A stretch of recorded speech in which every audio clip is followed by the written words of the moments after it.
Bismillahirrahmanirrahim. Assalamualaikum warahmatullahi wabarakatuh. Salam Pramuka. Perkenalkan, nama saya Nur Istika Madha dari kelas 30A, mahasiswa Universitas Negeri Makassar, program studi pendidikan guru sekolah dasar, kampus 6 Watampone. Baiklah, pada video kali ini saya akan membahas materi pengembangan kepribadian potensi diri 1, yakni ada 6 materi yang akan kita bahas. Yang pertama yaitu materi mengenai upacara, yang kedua materi mengenai sejarah pramuka, yang ketiga materi mengenai LKBB dengan tongkat dan tanpa tongkat, yang keempat materi tali temali dan pioneering, yang kelima materi sandi morse dan semapur, dan yang keenam yaitu materi menaksir. Materi pertama, upacara. Apa itu upacara? Upacara adalah serangkaian perbuatan yang ditata dalam suatu ketentuan peraturan yang wajib dilaksanakan dengan hikmat, sehingga merupakan kegiatan yang teratur dan tertib untuk membentuk suatu tradisi dan budi pekerti yang baik.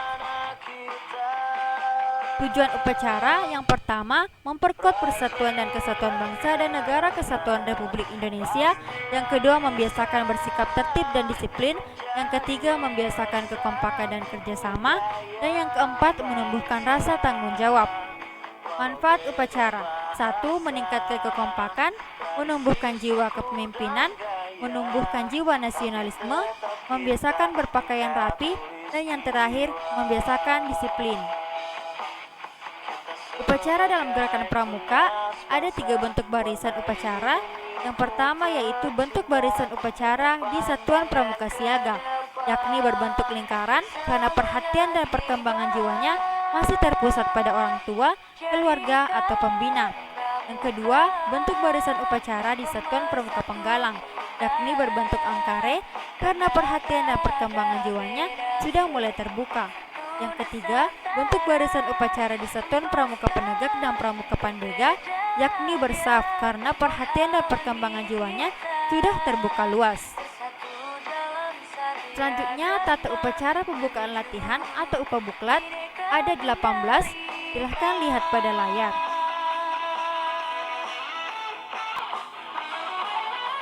Selanjutnya, tata upacara penutupan latihan atau upatuplat ada 17. Silahkan lihat di layar.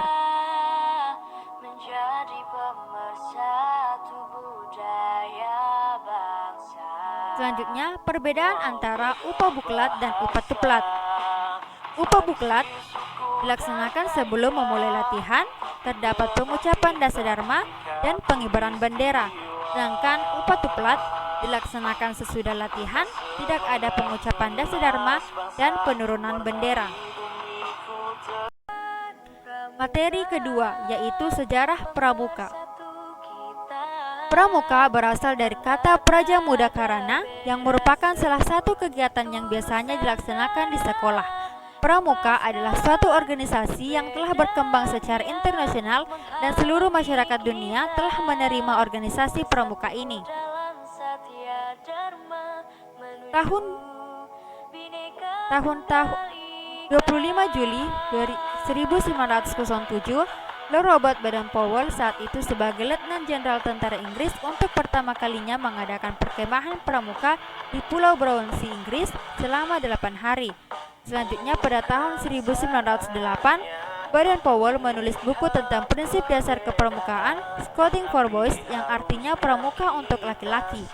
Selanjutnya pada tahun 1912, dengan bantuan adik perempuan Baden-Powell bernama Agnes, terbentuklah organisasi pramuka untuk perempuan dengan sebutan Girls Guides. Pada tahun 1961, didirikanlah kelompok pramuka siaga dengan nama CUB atau Anak Serigala.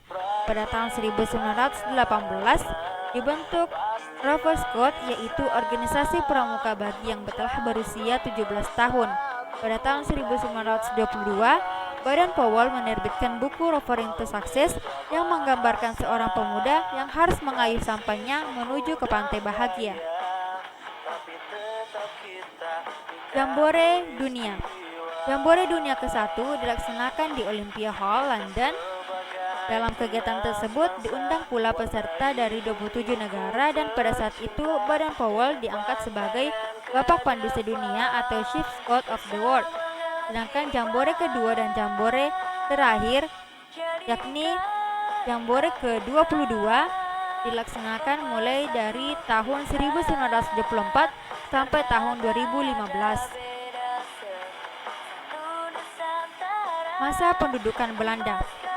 Berdirinya NPO pada tahun 1912 dan diubah menjadi NIPV pada tahun 1916 dan muncul organisasi-organisasi seperti JPO, JJP, Nativich, SIAP, dan HW.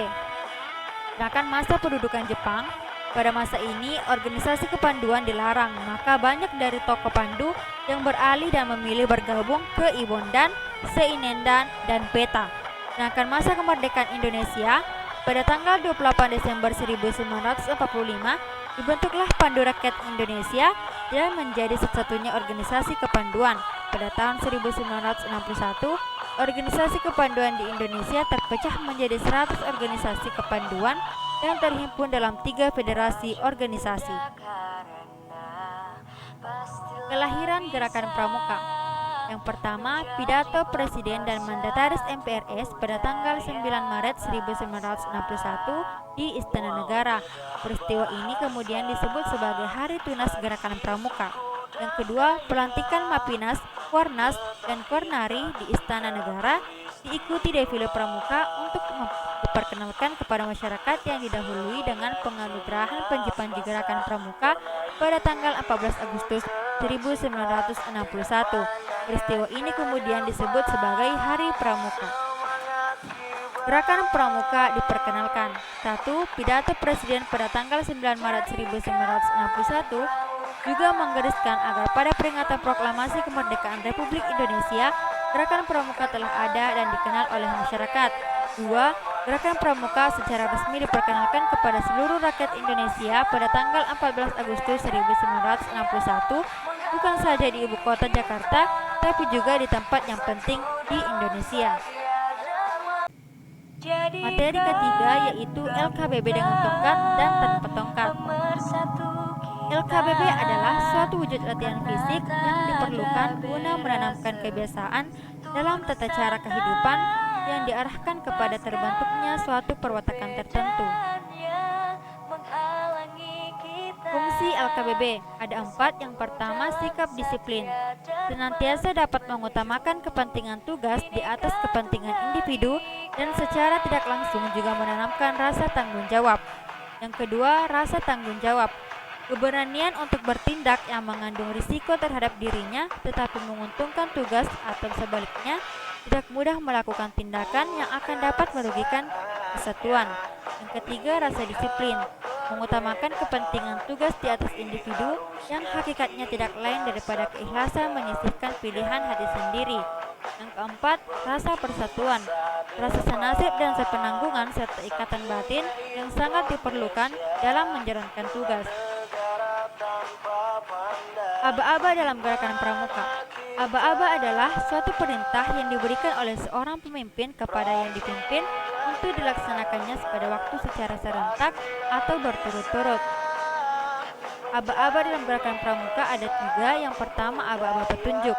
Aba-aba petunjuk dipergunakan hanya jika perlu untuk menegaskan maksud dari aba-aba peringatan atau pelaksanaan. 2. Aba-aba peringatan.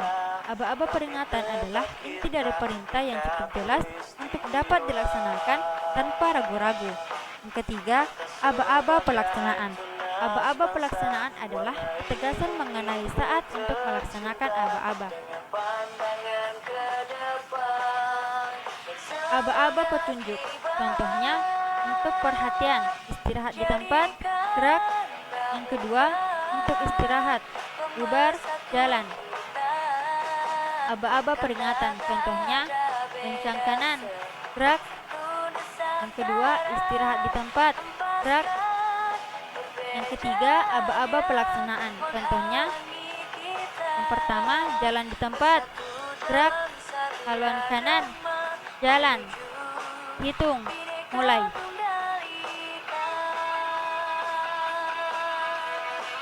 Gerakan dasar LKBB.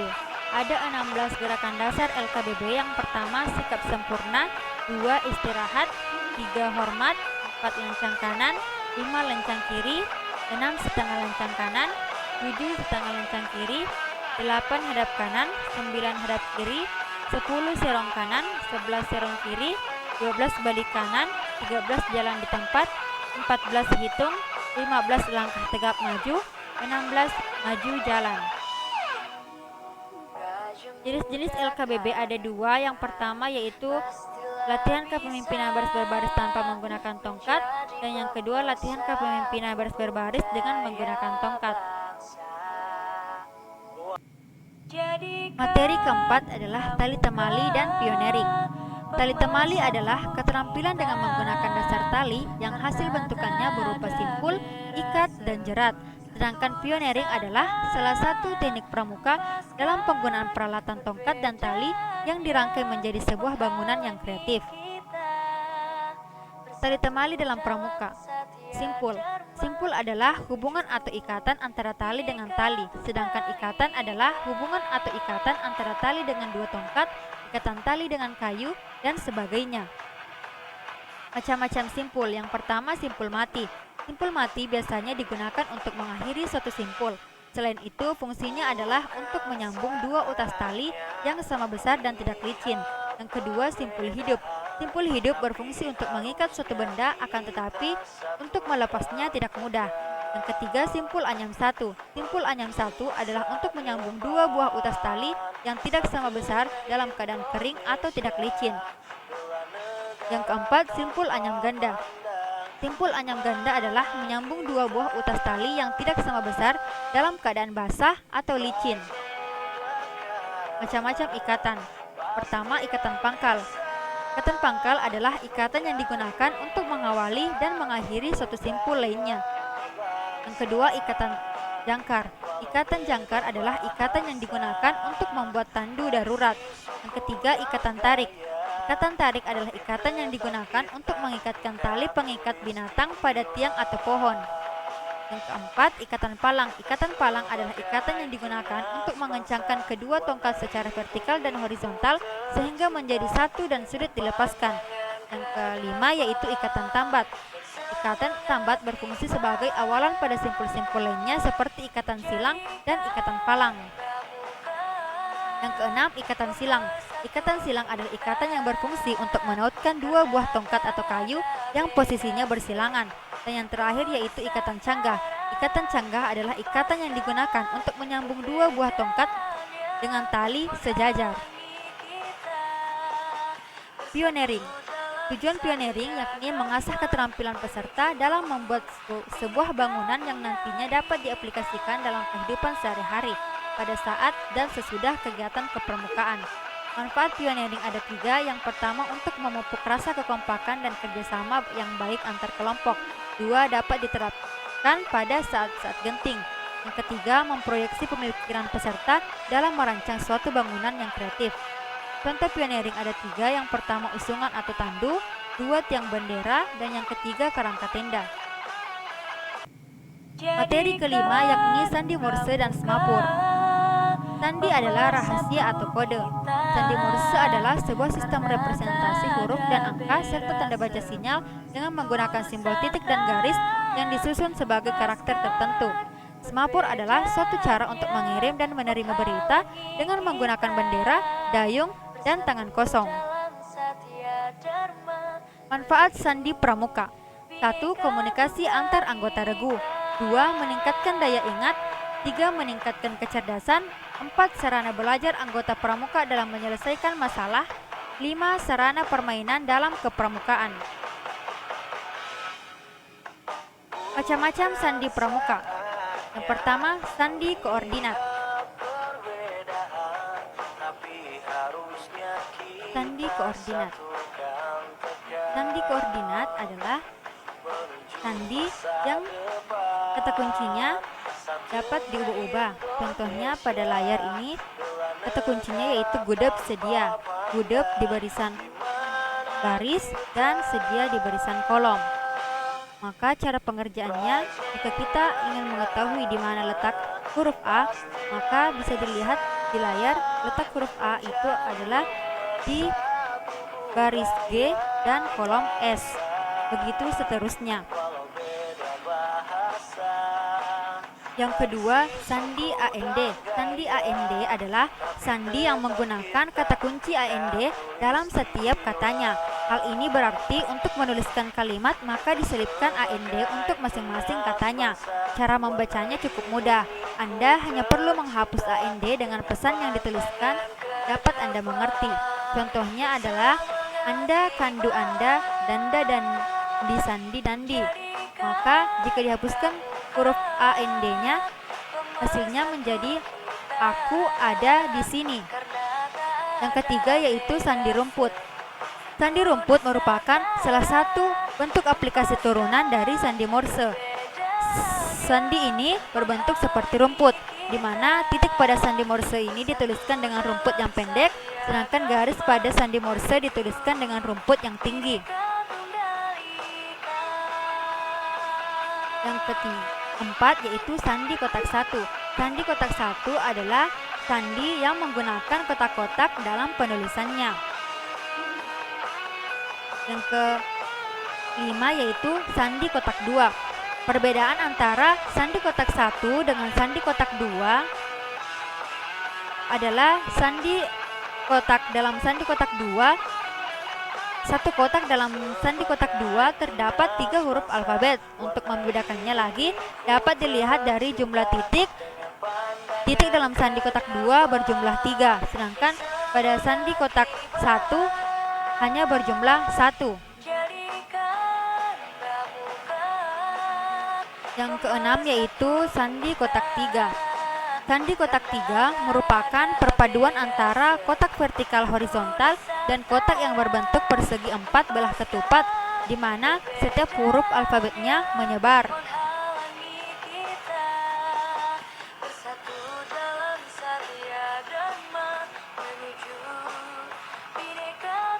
Yang ketujuh yaitu sandi angka. Sandi angka atau sandi nomor adalah sandi pramuka dengan memberikan penomoran pada masing-masing alfabet. Contohnya huruf A berarti nomor 1, huruf B berarti nomor 2, dan seterusnya, hingga huruf Z yang berarti nomor 26. Contoh penulisannya misalnya Racana dapat ditulis dengan 18, 1, 3, 1, 14, 1. Yang kedelapan yaitu sandi jam. Sandi jam adalah sandi yang dibuat dengan waktu tertentu sebagai patokannya. Misalnya saja pukul 3 adalah menunjukkan huruf A, maka jika beda waktu yang akan digunakan adalah setiap 5 menit, maka pukul 3.05 adalah huruf B, begitu seterusnya. Beda waktu yang digunakan dapat Anda buat menjadi 10 menit, 15 menit, 30 menit, dan lain sebagainya. Terakhir yaitu sandi Morse. Sandi Morse adalah sandi pramuka yang diciptakan oleh Samuel Finley Breese Morse, dan sandi ini terdiri dari kumpulan titik dan garis yang membentuk suatu huruf atau kalimat. Aplikasi sandi Morse digunakan untuk membentuk sandi-sandi yang lain. Sebenarnya masih ada lagi jenis-jenis sandi, tetapi dalam pramuka hanya 9 sandi yang digunakan dan dipraktikkan dalam kegiatan kepramukaan. Semapur. Semapur adalah suatu cara untuk mengirim dan menerima berita dengan menggunakan bendera, dayung, dan tangan kosong. 2. Warna pada bendera semapur bisa saja berubah-ubah, yang penting warnanya tidak menyatu dengan alam. Tata cara mengirim pesan. Yang pertama, tidak boleh dalam keadaan duduk, tidak boleh banyak bergerak, tidak boleh di tempat yang menyilaukan penerima pesan, bendera tidak dalam keadaan terlipat, dan yang terakhir memberikan tanda yang jelas pada saat pergantian kata. Ukuran dari bendera semapur yaitu tongkatnya berukuran 60 cm, sedangkan benderanya berukuran 45 cm kali 45 cm. Penggunaan semapur. Penggunaan semapur bisa Anda lihat di layar mulai dari huruf A sampai dengan huruf Z.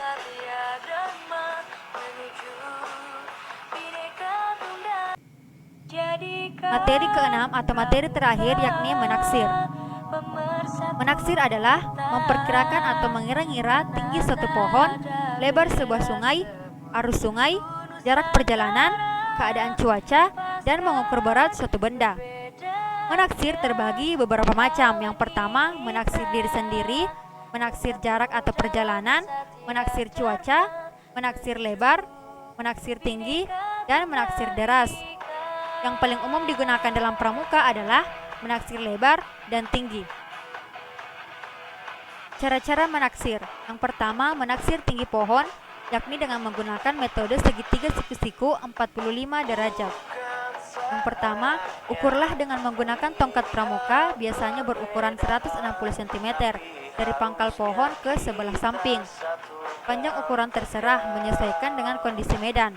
Dalam kasus ini, seumpama diukur sebanyak 5 tongkat yang berarti sejauh 800 cm atau 8 meter, 160 dikali 4 sama dengan 640, tandai sebagai titik B. Dari 2 di titik B tersebut didirikan tongkat pramuka secara tegak lurus. 3. Intailah dari seberang titik C ke puncak pohon yang ditaksir tingginya atau titik D melalui ujung atas tongkat atau titik E, sehingga antara titik A, E, dan D membentuk garis lurus. 4. Agar tercipta garis lurus, berubah atau geser maju dan mundur titik pengintaian atau titik A. Yang kelima, jika telah terbentuk garis lurus antara titik A, E, dan D, ukurlah jarak antara titik B dan A. Dapat diukur dengan persamaan CD sama dengan BE dikali dalam kurung AB ditambah BC dibagi AB.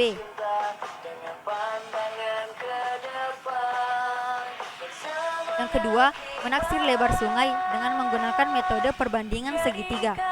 Yang pertama, tentukan titik di seberang sungai yang mudah diingat, semisal terdapat pohon, batu, bangunan, atau rumpun semak. Ini berguna saat nanti dilakukan pengintaian di langkah selanjutnya. Namai titik itu sebagai titik A. Yang kedua, tentukan titik B yang sejajar dengan titik A. Tandai titik B dengan cara salah satu teman berdiri di atasnya atau dengan objek lain semisal tongkat yang ditancapkan. 3. Tentukan titik C sambil mengukur jaraknya, bisa dengan langkah atau tongkat dengan menyusuri tepi sungai. Jarak antara titik B dan C terserah. Ingat, antara titik A, B, dan C harus membentuk segitiga siku-siku dengan siku-siku berada di titik B. Tandai titik C sebagaimana cara menandai titik B. Tentukan titik D dengan cara berjalan kembali sejauh setengah dari jarak BC, sehingga CD sama dengan 1/2 BC. Seumpama jarak BC adalah 8 meter, maka jarak CD sejauh 4 meter. Ingat, antara titik B, C, dan D harus merupakan garis lurus. Tentukan titik E dengan cara berjalan ke arah kiri sehingga antara titik C, D, dan E terbentuk segitiga siku-siku dengan sudut siku-siku di titik D. Saat berjalan menuju titik E, intai dan bidik titik A melewati titik C sehingga antara titik E, C, dan A terbentuk garis lurus. Jika telah terbentuk garis lurus, berhentilah dan tandai itu sebagai titik E. Ukur jarak antara titik D dan E. Untuk menghitung taksiran lebar sungai, tinggal mengalihkan 2 jarak DE. Demikian yang sempat saya sampaikan di video kali ini. Terima kasih telah menyaksikan. Lebih dan kurangnya mohon dimaafkan. Assalamualaikum warahmatullahi wabarakatuh. Salam Pramuka.